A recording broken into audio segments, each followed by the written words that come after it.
Vamos resolver mais uma coletânea de questões de concurso.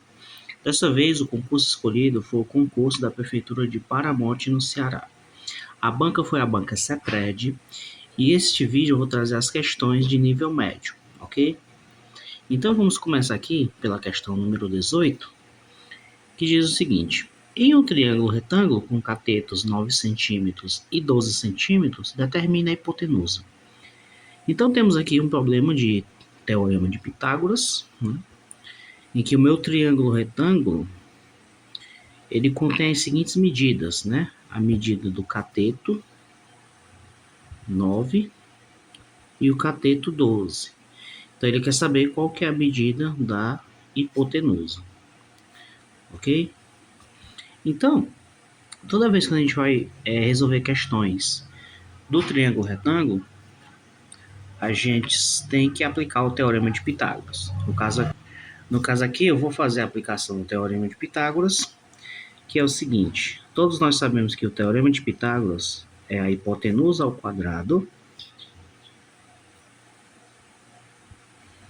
igual a um cateto ao quadrado mais o outro cateto ao quadrado, certo? Então, o que eu vou fazer aqui é o seguinte: eu vou substituir esses valores e trocar pelo valor da hipotenusa, né? E os catetos.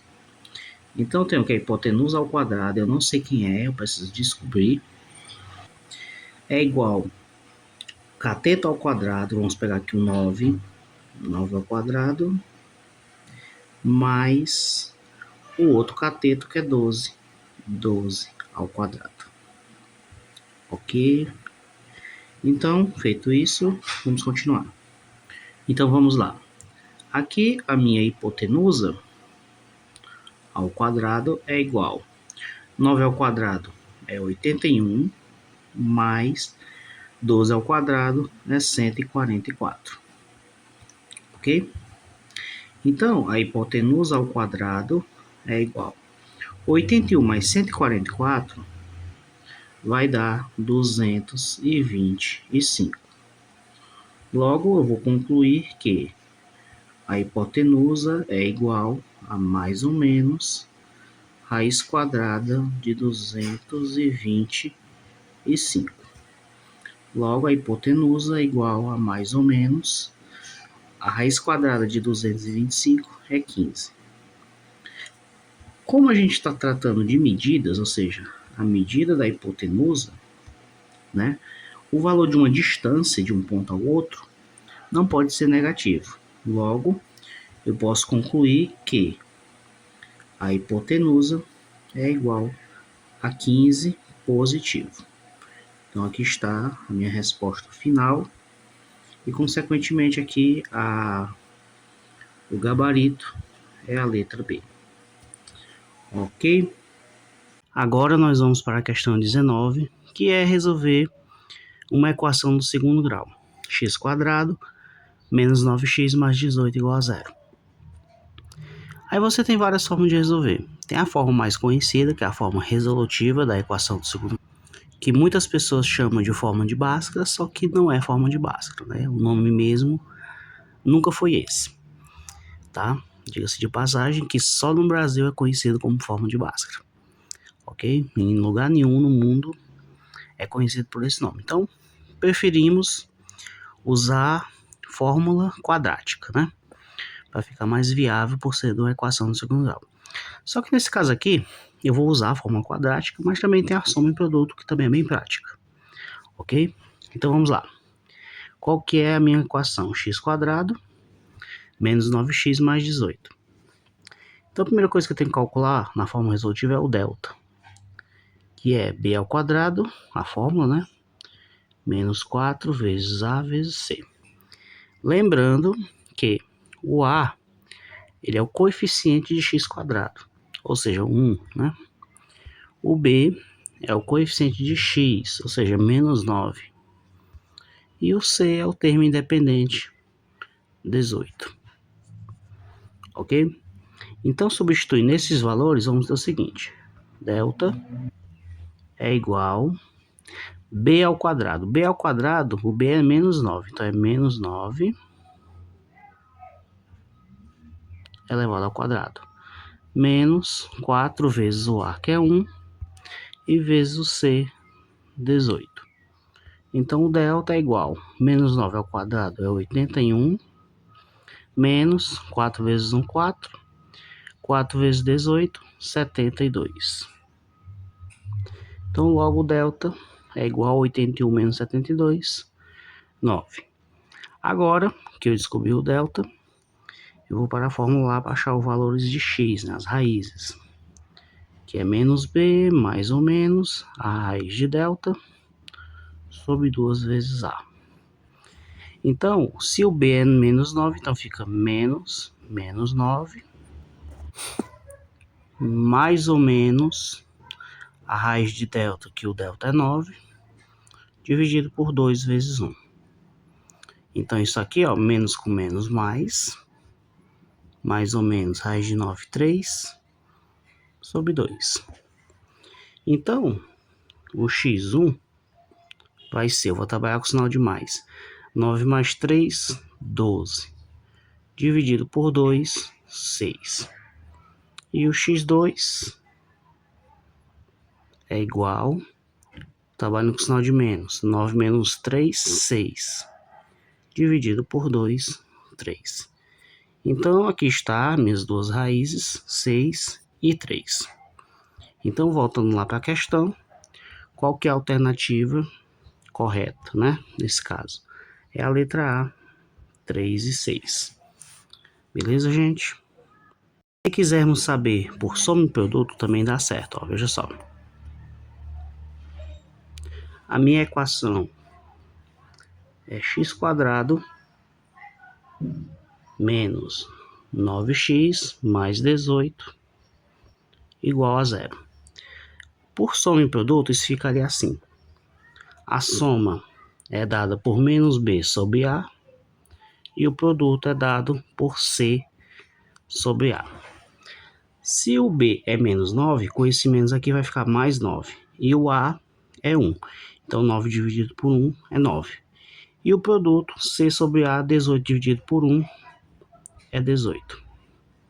Então, isso quer dizer o seguinte, que a soma das duas raízes, ou seja, x1 mais x2, é igual a 9. E o produto dessas duas raízes é 18. Então, deveríamos pensar em dois números, cuja soma é 9 e o produto é 18. E esses dois números são 3 e 6. Soma 9, produto 18. Então, essa aqui é a solução da equação. Então, a gente chega no mesmo resultado, só que de um jeito até mais rápido, né? Então, tanto faz você usar ou a fórmula quadrática, forma resolutiva, ou então a forma de soma e produto, ok? Então, vamos dar continuidade, fazendo agora a questão de número 20, que diz o seguinte: duas sirenes tocam a cada 20 e 30 minutos. Às 8 horas tocaram juntas. Em que horário tocaram juntas novamente? Olha só, gente. Eu vou tirar o MMC, ou seja, mínimo múltiplo comum, de 20 e de 30, certo? Então, isso vai ser assim, ó. Como é que a gente calcula o mínimo múltiplo comum? A gente vai decompor ele em fatores primos, né? Os dois números. 20 e 30. Vamos começar com 2, se eu consigo dividir os dois. Aqui vai dar 10, aqui vai dar 15. Continuo dividindo por 2, que aqui vai dar 5. O 15 não divide 2, eu repito. Agora eu vou dividir por 3, aqui não dá, e aqui dá 5. E por fim, divido por 5, onde vai dar 1. Então, o mínimo múltiplo comum é a multiplicação de todos esses fatores aqui. Então, 2 vezes 2, 4, 4 vezes 3, 12, e 12 vezes 5, 60.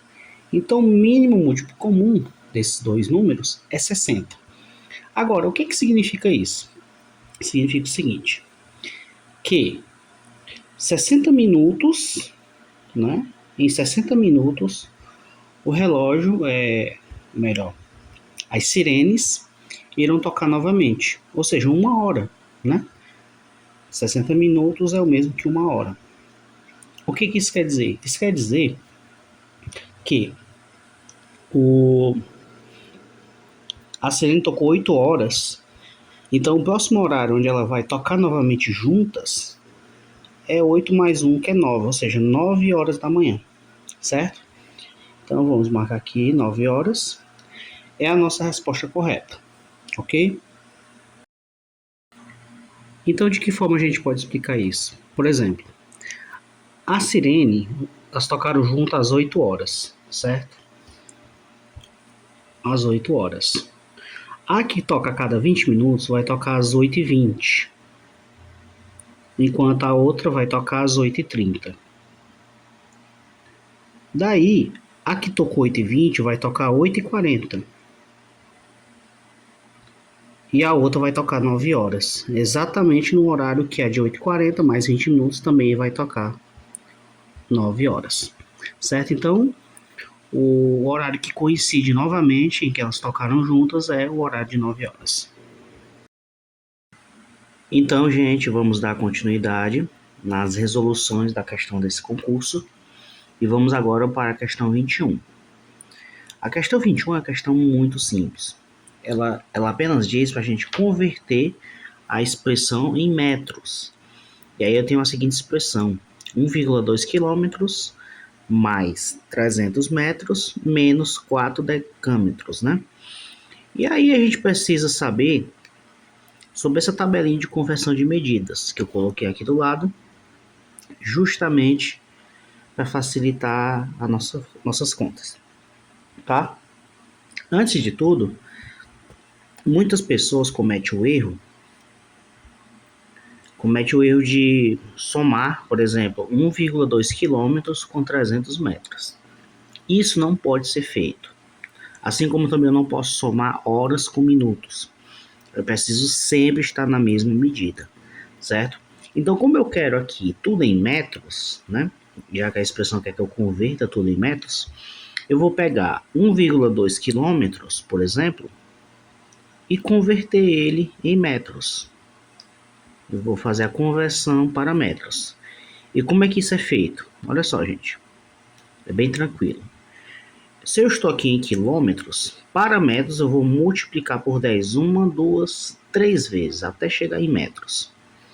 Então, o 1,2, quando eu multiplico por 10 três vezes, essa vírgulazinha aqui, ela se desloca 3 casas para a direita. 1, 2, 3, ela vai ficar aqui. E nesses locais eu coloco 0. Então, isso aqui vai ficar 1.200 metros, né? A vírgula fica aqui no final, que ela não precisa nem aparecer. Então, 1,2 quilômetros é a mesma coisa que 1.200 metros, ok? Então, feito isso, agora eu vou fazer a conversão do 300. Não precisa, ele já está em metros, né? Então, o 300 metros, eu não preciso fazer a conversão, porque ele já está em metros, certo? Então, ele fica do jeito que está. Agora eu preciso fazer 4 decâmetros, né? Ele não está em metros, eu preciso converter em metros. Então, como é que eu vou fazer? Olha só, gente. O decâmetro está aqui, ó. Para me converter para metros, eu só multiplico por 10 uma única vez. Então, se eu tenho 4 decâmetros, quando eu multiplico por 10, a vírgula que está aqui desloca uma casa para a direita, né? Então, isso aqui vai se tornar 40 metros, né? Então, 4 decâmetros é igual a 40 metros. Feito isso, eu vou agora resolver a expressão, né? Que é o seguinte: 1.200 metros, que é a mesma coisa que 1,2 quilômetros, irei somar com 300 metros, que vai dar 1.500, e vou retirar 40 metros, né? Que é 4 decâmetros. Então, isso daqui somado, né? Vai dar 1.500, e daí eu vou subtrair 40. E é claro que é uma subtração muito simples, né, que vai dar 1.460. E isso daqui é a minha resposta final. Então, a minha alternativa correta é a letra E. Bem tranquila, né? Bastando a gente saber sistema de medidas. A próxima questão é uma questão que envolve escala. Diz o seguinte: em um mapa na escala 1 por 50 mil, a distância entre duas cidades é 3 centímetros. A distância real é... Olha só, gente, a gente precisa ter um conhecimento, um pequeno conhecimento sobre esse assunto. Por quê? Porque a gente sabe que no mapa existe aquela escala, né, que ele dá assim no rodapé do mapa, em que tem uma diferença da distância real com a distância que tem no mapa, né? Existe uma fórmula que é o seguinte: a escala é igual à distância no mapa dividido pela distância real, certo? Então, para mim descobrir, saber a distância real, a distância no mapa ou a escala, eu utilizo essa fórmula. E dados os dados que eu tenho aqui nessa questão, eu tenho o seguinte: a escala é 1 sobre 50 mil. Então, no lugar de escala, eu vou colocar 1 sobre 50 mil, que ele já deu, né? A escala. Igual a distância no mapa, que no caso é 3 centímetros no mapa.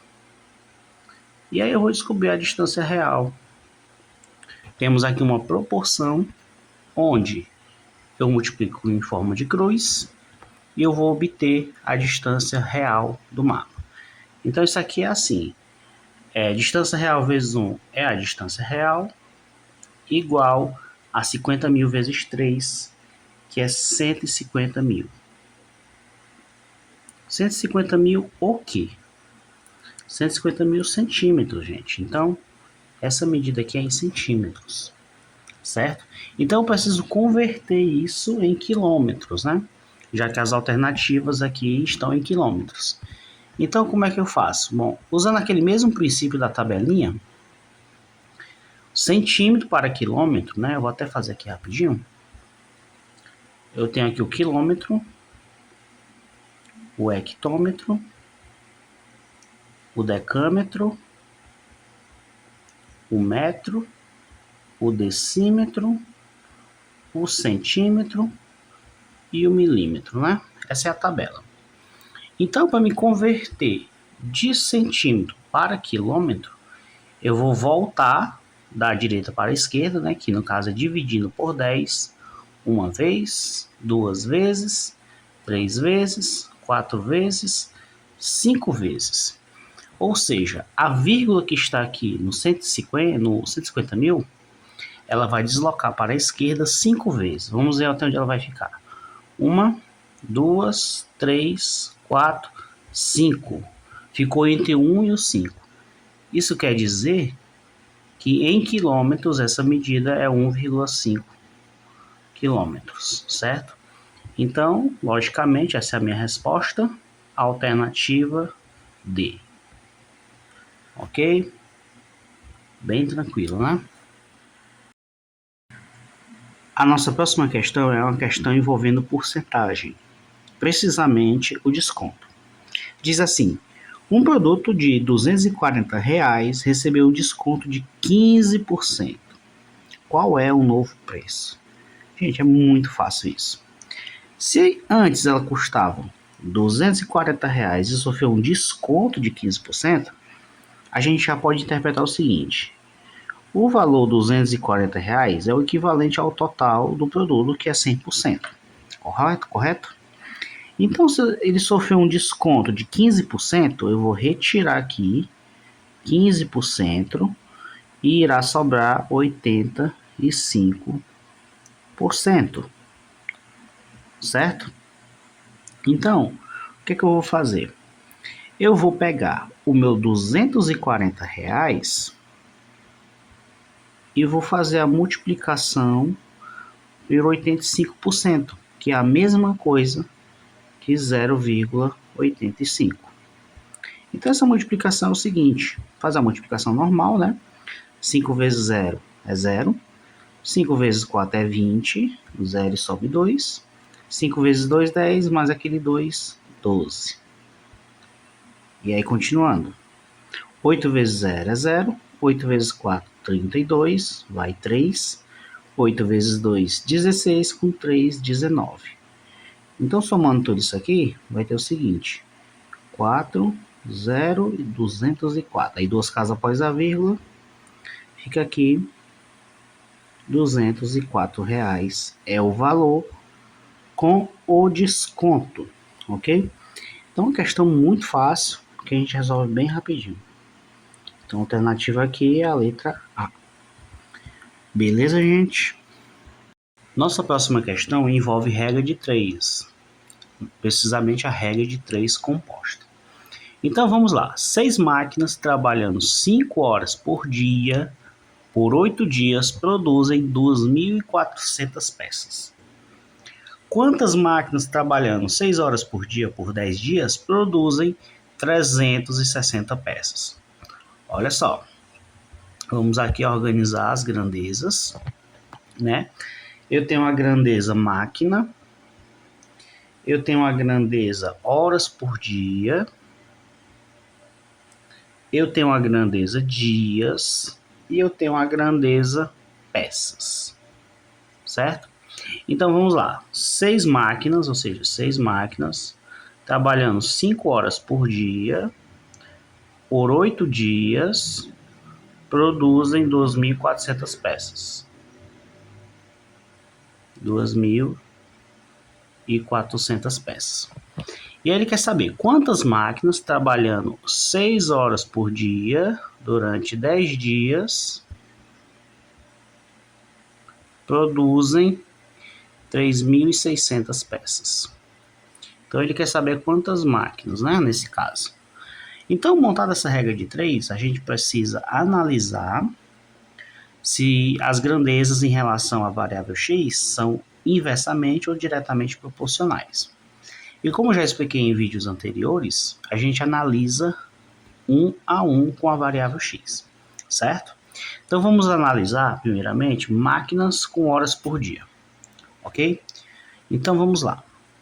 Se 6 máquinas trabalham 5 horas por dia e fazem um determinado trabalho trabalhando esse tempo, né? Então, se eu aumentar a carga horária, né, eu vou precisar de mais ou menos máquinas. Bom, pensa no seguinte, se eu diminuir a quantidade de máquinas, o que é que acontece com as horas por dia de trabalho? Para poder fazer aquele trabalho, eu vou precisar trabalhar mais para compensar, correto? Então, essas grandezas são inversamente proporcionais, ok? Agora, analisando máquinas com os dias. Se 6 máquinas fazem um trabalho em 8 dias e eu acabei aumentando esses dias para 10, vamos analisar assim. Ó. Se 6 máquinas trabalhando 8 horas por dia, se 6 máquinas fazem um trabalho em 8 dias, se eu aumento as máquinas, os dias vão diminuir, porque vai ter mais máquinas trabalhando e vai terminar o determinado trabalho lá em menos tempo. Então, quando as máquinas aumentam, os dias diminuem. Então, são grandezas inversamente proporcionais. Só que aqui eu já coloquei a seta para baixo nas máquinas. Se os dias é inverso com as máquinas, eu coloco lá a seta para cima, certo? Agora analisando máquinas com as peças. 6 máquinas produzem 2.400 peças. Para produzir 3.600 peças, eu vou precisar, logicamente, de mais máquinas. Porque quanto mais máquinas, mais peças produzidas, concorda? Então, são grandezas aqui diretamente proporcionais, né? Seta para a mesma direção. Pronto, analisado isso, agora eu vou montar aqui a minha conta. Então, vamos lá. Colocando sempre a incógnita primeiro, 6x, e deixando isolado, botando o igual.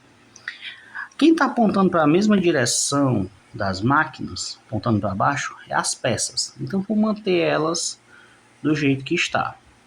2.400 por 3.600 vezes. Essas duas grandezas aqui são inversamente proporcionais em relação à variável x. Então, vou inverter os valores. No caso aqui, se é 5 sobre 6, vai ser 6 sobre 5 vezes, e aqui 10 sobre 8. Beleza? Agora chegou aqui, eu posso fazer algumas simplificações, né? Eu posso cortar esses zeros, posso dividir isso daqui por 12, que aqui vai dar 2 e aqui vai dar 3. Posso dividir 10 por 5, que vai dar 2. Posso simplificar aqui o 6 com 2, que aqui vai dar 3 e aqui vai dar 4, certo? Então isso aqui ficou assim, para você entender essa simplificação, eu vou repetir aqui, ó. 6 sobre x igual, aqui ficou 2 terços, vezes 3, vezes 2 quartos, né? E aí eu posso fazer mais simplificações, cancelando esse 3 e simplificando aqui com 2, que aqui vai dar 1 e aqui vai dar 2. Então isso aqui vai resultar no seguinte, 6 sobre x igual a 2, e aqui dividir por 2, né? Que simplifica também, vai dar 1, né? Então, isso aqui ficou assim, ó. 6 sobre x igual a 1. Qual o número que o 6 divide que vai dar 1? É lógico que é o 6, gente. É o único número cujo, se eu dividir por 6, vai gerar a resposta número 1. Então, o x aqui nesse caso é 6. Então, voltando aqui para a questão, qual que é a minha alternativa correta? Letra C. Então, esse 6 significa o quê? As máquinas, né? São 6 máquinas para fazer, trabalhando 6 horas por dia, durante 10 dias para produzir 3.600 peças. Beleza, gente? Questão de regra de 3 composta. Agora a questão 25 é uma das mais interessantes dessa prova. Veja só. Um preço sofre um aumento de 25% e depois desconto de 20%. A variação total é... Olha só, gente. Quando eu tenho um preço que aumenta 25%, é como se eu tivesse um valor de 100% e acresci 25% sobre esse valor, ok? Então isso aqui resulta em 125%, ok, gente? E esse 125%, né? Todos nós sabemos que quando se trata de porcento é como se eu tivesse 125 sobre 100, o que me resulta em 1,25. Então, guardar aqui essa informação primeiro. Agora, quando eu faço uma redução, ou seja, um desconto de 20%, é como se eu tivesse o seguinte, né? Se eu tivesse 100% e retirasse 20%, né? Se botar o porcento aqui, que aqui vai resultar em 80%. E aí nós sabemos que 80% é 80 sobre 100, que é a mesma coisa que 0,8. Beleza? Então, vamos guardar essa informação aqui também. Agora, como que eu vou saber qual que é a variação, né, dessas duas mudanças, do aumento com a variação do desconto? Olha, pessoal, é só a gente pegar a forma decimal, né, o que aumentou, e fazer a multiplicação pela redução. E aí o resultado vai me dar a variação em cima dessas mudanças, né? Então vamos fazer aqui, ó. É uma multiplicação que eu vou fazer, né? 1,25 vezes 0,8. Essa multiplicação vai me dar a variação desses preços, dessas mudanças do preço, né? Então vamos lá, 8 vezes 5, 40, sobe 4. 8 vezes 2, 20, 16, mais 4, 20. Aí vai 2, 8 vezes 1, 8, mais 2, 11. Ou melhor, 10, né? Onde foi que saiu 11? Então, deu aqui 1.000, só que eu tenho 3 casas após a vírgula. Então, eu vou andar 1, 2, 3 casas. Então, isso aqui ficou 1. Ou seja, a variação aqui foi nula, gente. Por quê? Não adianta eu pegar um preço, né, e eu multiplicar por 1, que vai dar ele mesmo. 1 é o fator nulo da multiplicação, né? Então, qual que é a variação aqui? A variação aqui foi 0%. Ele retorna ao valor anterior, né? Então, não houve variação entre essas duas mudanças do aumento do preço com o desconto, porque ele vai dar 0%, ok? Ele vai voltar, né? Em outras palavras, ele vai voltar ao preço original. A questão 26 é uma questão sobre juros simples, né? Que diz assim: em juros simples, um capital de R$ 1.000 a 2% ao mês, por 5 meses, resulta um montante de. Então, só relembrando aqui as fórmulas de juros. Por exemplo, os juros é igual ao capital vezes a taxa vezes o tempo. E o montante é igual ao capital mais os juros, correto? Então, com essas informações que ele deu, capital de 1.000, a taxa de 2% e o tempo 5 meses, nós vamos descobrir o montante, certo? Então, vamos pegar essa fórmula. Montante é igual ao capital, que é R$ 1.000, vezes, ou melhor, né, mais os juros. Os juros é capital vezes taxa vezes tempo.